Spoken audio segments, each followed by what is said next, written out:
आदरणीय कांग्रेस अध्यक्ष श्री मल्लिकार्जुन खड़गे जी, हम सबकी नेता, हम सबकी प्रेरणा स्रोत आदरणीय सोनिया गांधी जी, हमारे नेता आदरणीय राहुल गांधी जी, केसी वेणुगोपाल जी और पूरे देश से आए हुए ऑल इंडिया कांग्रेस कमेटी के जो तमाम सदस्य हैं, सबका स्वागत करता हूं। ये किसने कहा आपसे आंधी के साथ हूं, ये किसने कहा आपसे आंधी के साथ हूं, मैं गोडसे के दौर में गांधी के साथ हूं। इस राष्ट्रीय अधिवेशन में पूरे भारत के एक एक छोर से, एक एक राज्य से आए हुए कांग्रेस पार्टी के जो तमाम सदस्य यहां पर उपस्थित हैं, मैं आपकी ऊर्जा को सलाम करता हूं और मैं आज जो प्रस्ताव पेश हुआ है उस पर बात करने के लिए आपके बीच में खड़ा हूं।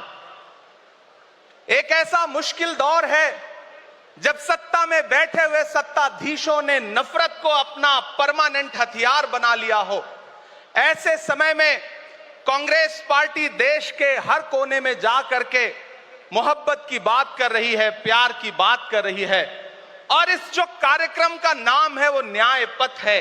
न्याय पथ यानी कि इंसाफ का रास्ता, और उस इंसाफ के रास्ते पर अपने अतीत की विरासत को संभाल करके, संजो करके लेके चलता हुआ एक ऐसा न्याय का योद्धा जिसका नाम राहुल गांधी है, जो हम सब के लिए प्रेरणा का स्रोत है। मैं गुजरात में खड़ा हूं, जो महात्मा गांधी का गुजरात है, जो सरदार वल्लभ भाई पटेल का गुजरात है। तो मैं इस गुजरात में खड़ा होकर के अपने अतीत और अपने वर्तमान को मिलाता हूं तो मैं ये महसूस करता हूं और फख्र से सोचता हूं कि मैं वो हूं, मैं कांग्रेस का अदना सा एक वो सिपाही हूं जिसकी जड़ें जाकर के महात्मा गांधी से मिलती हैं और जिसके कदम जाकर के राहुल गांधी से मिलते हैं। मैं सौभाग्यशाली हूं कि मैं कांग्रेस पार्टी का एक अदना सा सिपाही हूं। साथियों, मैं कोई लंबा चौड़ा भाषण करने के लिए नहीं खड़ा हूं, बस आपसे यह कहना चाहता हूं, ये जो न्याय का पथ है, हम सब इस न्याय के पथ पर चलने के लिए संकल्पित हैं। हमारा समर्पण इस न्याय के पथ के लिए है, हमारा संघर्ष इस न्याय के पथ के लिए है। मेरे भाई शशि थरूर जी बोल रहे थे, सचिन पायलट जी ने बोला, हमारी बहन गेनी बहन ने बोला, उसके बाद इमरान बोल रहा है। इन चार नामों में ही आप ये पाएंगे कि उत्तर से लेकर के, दक्षिण से लेकर के, गुजरात से लेकर उत्तर प्रदेश तक कांग्रेस यही तो है। कांग्रेस यही तो है, देश को समेटने और एकजुट करने का नाम कांग्रेस है।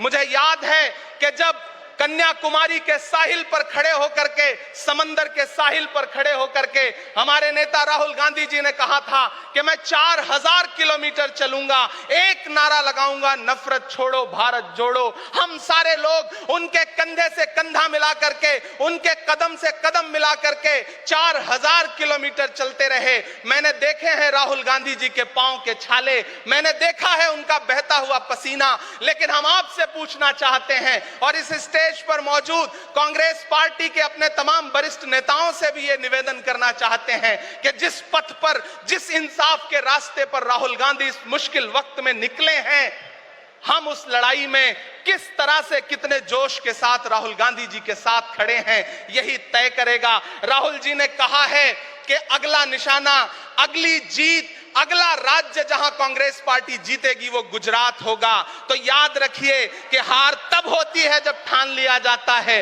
हार तब होती है जब मान लिया जाता है, जीत तब होती है जब ठान लिया जाता है। अगर हमने ठान लिया कि जहां से आज सत्ता के शीर्ष पर बैठे हुए लोग नफरत परोसने का काम कर रहे हैं, असमानता का काम कर रहे हैं, संस्थाओं को कुचलने का काम कर रहे हैं, उनके खिलाफ अगर हमने उन्हीं जड़ों में जाकर के मेहनत की, हिम्मत दिखाई, तो मुझे पूरा यकीन है कि जिस तरह अंग्रेजों के खिलाफ लड़ते हुए कांग्रेस पार्टी ने इस देश को स्वतंत्रता संग्राम के जरिए आजादी दिलाई थी, तो ये लड़ाई भी उस स्वतंत्रता संग्राम से कम नहीं है। उस लड़ाई का नेतृत्व महात्मा गांधी जी कर रहे थे, तो इस लड़ाई का नेतृत्व राहुल गांधी जी कर रहे हैं और हम सारे लोग राहुल गांधी जी के साथ खड़े हैं। हो सकता है कुछ लोग इस सफर में, इस मुश्किल सफर में छोड़ के चले गए हों, उन्हें नजरअंदाज करिए और एक नई पीढ़ी, एक नई ऊर्जा के साथ राहुल जी के साथ खड़ी हो। मैं तो कहना चाहता हूं कि कांटे गुल के साथ नहीं चल सकते हैं, बुज़दिल खुल के साथ नहीं चल सकते हैं। रास्ते में जो छोड़ गया उसे जाने दो, सब राहुल के साथ नहीं चल सकते हैं। आप सारे लोग, हम सारे लोग और इस देश के लाखों लाख करोड़ों करोड़ लोग राहुल गांधी जी के साथ खड़े हैं और यहां खड़ा होकर के इस देश के पिछड़ों को, आदिवासियों को, दलितों को, अल्पसंख्यकों को मैं सबको भरोसा दिलाते हुए इतना कहना चाहता हूं कि मेरे भाई, कांग्रेस ही है जो आपकी असली लड़ाई लड़ रही है। मुझे वो दिन याद है कि ये सरकार जब एक बिल लेकर के आई तो रात के 3 बजे भी आदरणीय सोनिया गांधी जी राज्यसभा में मौजूद थी इस देश के लिए, इस संविधान के लिए लड़ाई लड़ने के लिए, और राहुल गांधी जी भी लोकसभा में मौजूद थे उससे एक दिन पहले। जिस संजीदगी के साथ वो लड़ाई लड़ रहे हैं, हम सारे लोग उनके साथ खड़े हैं। और मैं ज्यादा भाषण नहीं करूंगा, जाते जाते बस आपसे इतना कह के जाना चाहता हूं साथियों कि यह न्याय का पथ और एक छोटी सी कविता, और उस कविता का जो शीर्षक है, उस कविता का जो हीरो है वो मंच पे मौजूद है। मैं चाहता हूं पीछे तक एक बार दोनों हाथ उठा करके तालियां बजाएं। मैं अगले 1 मिनट के कविता सुना करके यहां से आपसे विदा लूंगा।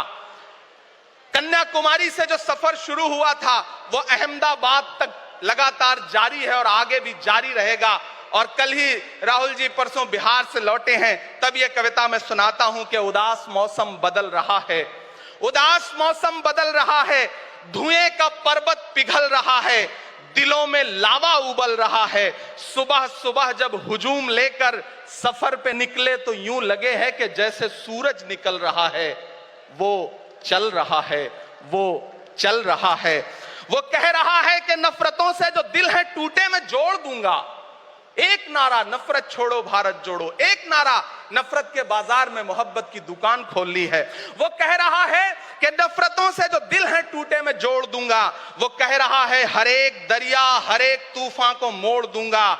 सुनो सितमगर, न समझो डर कर मैं अपने लोगों को छोड़ दूंगा। सितम की गर्दन मरोड़ दूंगा। सितमगरों की हर एक ख्वाहिश, हर एक साजिश कुचल रहा है। वो चल रहा है, वो चल रहा है। अंतिम पंक्तियां पढ़ता हूं कि जमाने भर की तमाम माओं ने हाथ उठाकर दुआएं दी हैं। जमाने भर की तमाम माओं ने हाथ उठाकर दुआएं दी हैं। तमाम बच्चों ने इस तपस्वी का माथा चूमा, बलाएं ली हैं। जो नफरतों का जहर भरा है, ये बन के शंकर निगल रहा है। वो चल रहा है, वो चल रहा है। मोहब्बतों की किताब लेकर, लबों पे अपने गुलाब लेकर, मोहब्बतों की किताब लेकर, लबों पे अपने गुलाब लेकर, सुनहरे रंगों का ख्वाब लेकर वो आया है इंकलाब लेकर। बलाएं रास्ता बदल रही हैं, फजाएं खुशबू में ढल रही हैं। ये नफरतों